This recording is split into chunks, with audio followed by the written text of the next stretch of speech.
ಎಲ್ಲಿಗೆ ಹೋಗ್ಬೇಕು ಮೇಡಮ್? ಸ್ಮಶಾನಕ್ಕೆ. ಯಾವ ಸ್ಮಶಾನ? ವಿಲ್ಸನ್ ಗಾರ್ಡನ್ ಸ್ಮಶಾನ. ಸರಿ ಸರಿ, ಮೀಟರ್ ಮೇಲೆ ಡಬಲ್ ಆಗುತ್ತೆ. ಪರವಾಗಿಲ್ಲ. ಸರಿ ಬನ್ನಿ.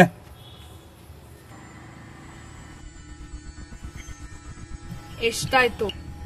ಎಲ್ಲ ಸೇರಿಸಿ 400 ರೂಪಾಯಿ ಕೊಡಿ ಮೇಡಮ್. ನಮ್ಮ ಮನೆಗೆ ಹೋಗ್ತಾ ಇರ್ತೀನಿ. ಎಲ್ಲಿ ಮೇಡಮ್ ನಿಮ್ಮ ಮನೆ? ಸರಿ ಸರಿ, ಬೇಗ ಹೋಗಿ ತಗೊಂಬನ್ನಿ.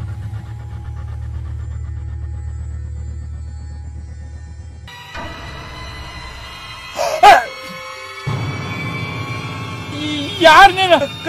ಕಪ್ಪಿದ್ದೀರ ಇಷ್ಟು ಬೇಗ ಬಿಡಿಸಿರ ಹೆಂಗಾಯ್ತು?